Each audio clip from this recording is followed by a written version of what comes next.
अरे लागल झूलनिया के धक्का।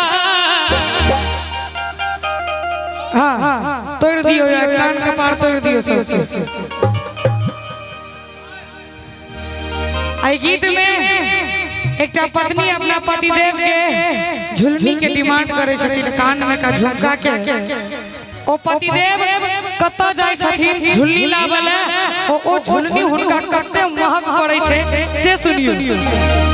और एक गीत में एकटा शब्द छै लागल झुलनिया के धक्का। धक्का कखनो जोर से लागै छै, ई जे छथिन ई केना धक्का मारथिन से सुनियो। धक्का पोखर में धक्का मार दे। अरे लागल झूलनिया के धक्का, कनी और जोर से धक्का लगाबियो। अरे लागल झूलनिया के धक्का, कलकत्ता भेज दे। अब हम धक्का नहीं कहबे, धक्का कहाँ सब कहबे, की कहबे जोर से मर्दों वाली आवाज में बोलिए। लागल झूलनिया के आई में बचपन ई कथी ला दे रही हम कलकत्ता ने धक्का। लागल झूलनिया ई धक्का लग तकर बाद धक्का लगल। देखिए संगे बजबे ने हमारा लागल झूलनिया। एक बार ताली बजा दियो भाई साहब। अरे लागल झूलनिया के बलम गल पहुंचे, लागल झूलनिया के बलम गल पहुंचे गए।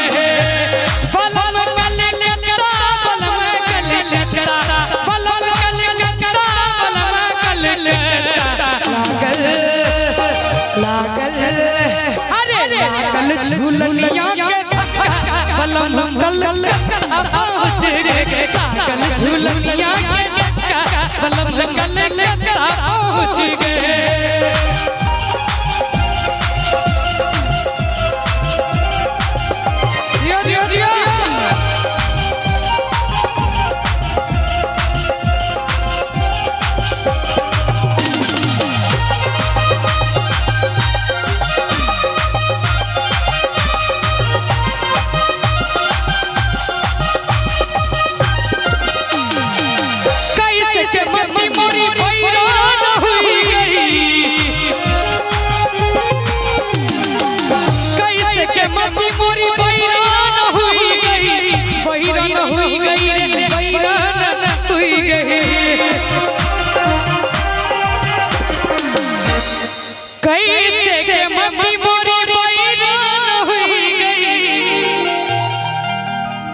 झुलनी के झुलनी के झुलनी के झुलनी के रुको रुको रुको 40 रुपया से भैया किसने है, कम से कम 100 रुपया।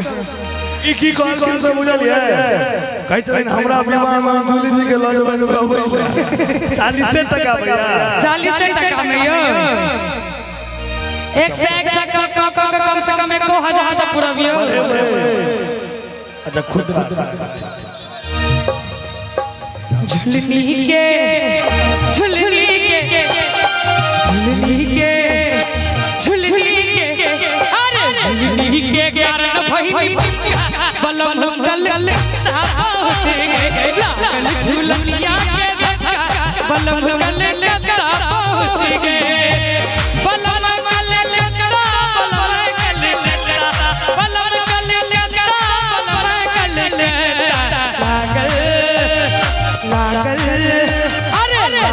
झुलनिया के बलम पहुंचे गए, झुलनिया के बलम गल पहुंच गए।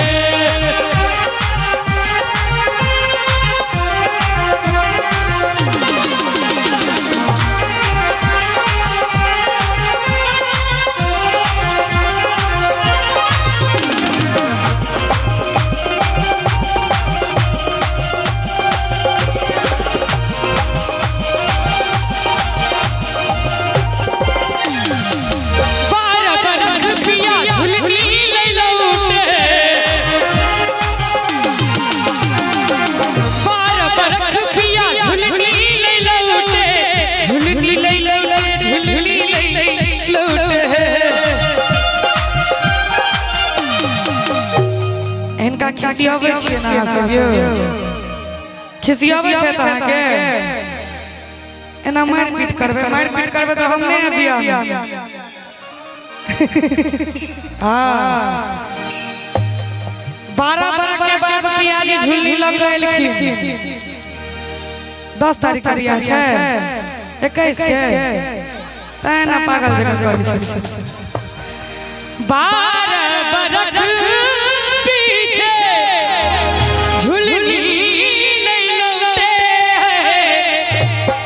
12 बरस के बाद कोई महिला के हाथ देखियो देहिया देहिया देहिया देहिया देहिया भइल जसमुनका बलम गल पहुंच गल झुलनिया के धक्का बलम गल पहुंच गए बलम गल बलम गल बलम गल लागल अरे गल झुलनिया के बलम गल पहुंच गए गल झुलनिया के बलम गल पहुंच गए गल झुलनिया के बलम गल पहुंच गए गल झुलनिया के बलम गल पहुंच गए गल झुलनिया के बलम गल